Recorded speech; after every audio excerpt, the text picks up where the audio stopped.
Dalam cerita video sebelum ini ada cerita tentang Hornet Nest di dunia intelijen, di mana sebelum ISIS diciptakanlah ideologi baru terlebih dahulu selama 6 tahun oleh 18 doktor ilmu agama. Dalam dunia ekonomi, sering kita seakan kaku kepala kita berhadapan dengan teori ekonomi yang ternyata tidak sejalan dengan aplikasinya dalam strategi bernegara. Apakah ada dualisme dalam ekonomi tersebut? Ekonomi kampus adalah ciptaan dalam tanda petik agar kalau dipraktekkan pada sebuah negara ilmu tersebut usut. Sementara yang negara adidaya lakukan itu bukan ekonomi yang diajarin di kampus. Jadi ilmu kampus ternyata ilmu ciptaan rekaan semata. Hornet Nest ekonomi ternyata ada. Ideologi ekonomi untuk menjebak itu ternyata ada. Batasan atau barrier to entry agar negara lain tidak bisa sekuat negara adik kuasa itu didesain agar negara pemenang perang yaitu Amerika dan negara Eropa Barat terus berkuasa. Mau bukti? Mana mata uang penguasa di dunia ini? 65% transaksi di dunia ini menggunakan US dollar,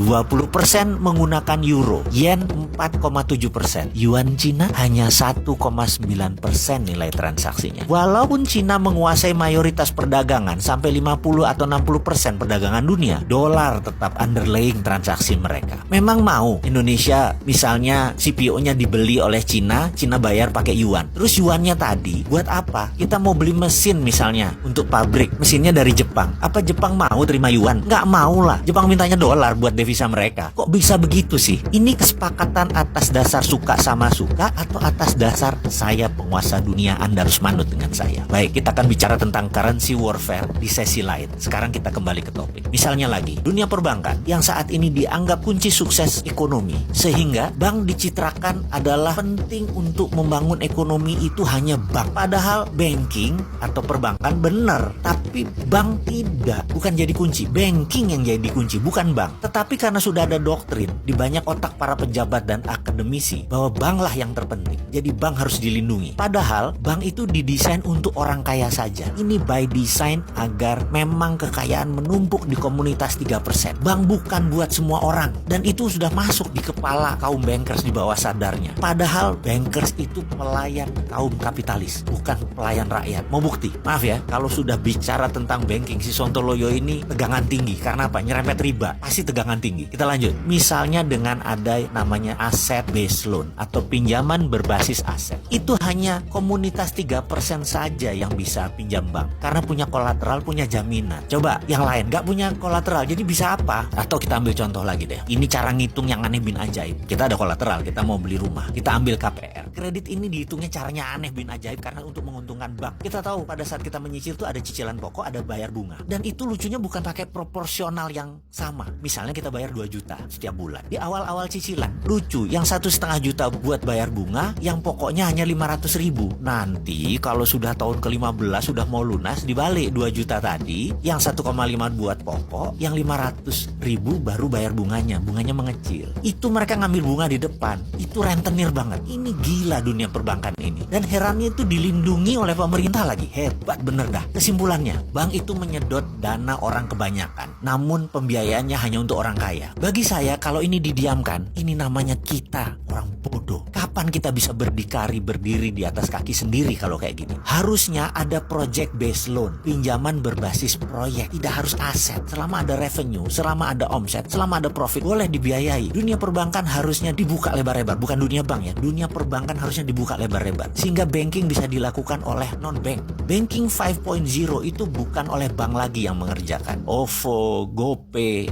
Alipay sejenisnya lah. Itu adalah banking system pembayaran. Dan itu di tahun depan sebentar lagi tidak terbendung kehadirannya. Ini semua akan terjadi di Indonesia. Jadi wahai bankers, mulailah berpikir, ubah banking system Anda. Banking akan bertahan sepanjang zaman, namun bukan bank. Bank itu sunset. Goodbye bank. Wahai pejabat negara, mulailah membuka diri atas banking 5.0. Banking from non-banking system. Sehingga riba bisa hilang.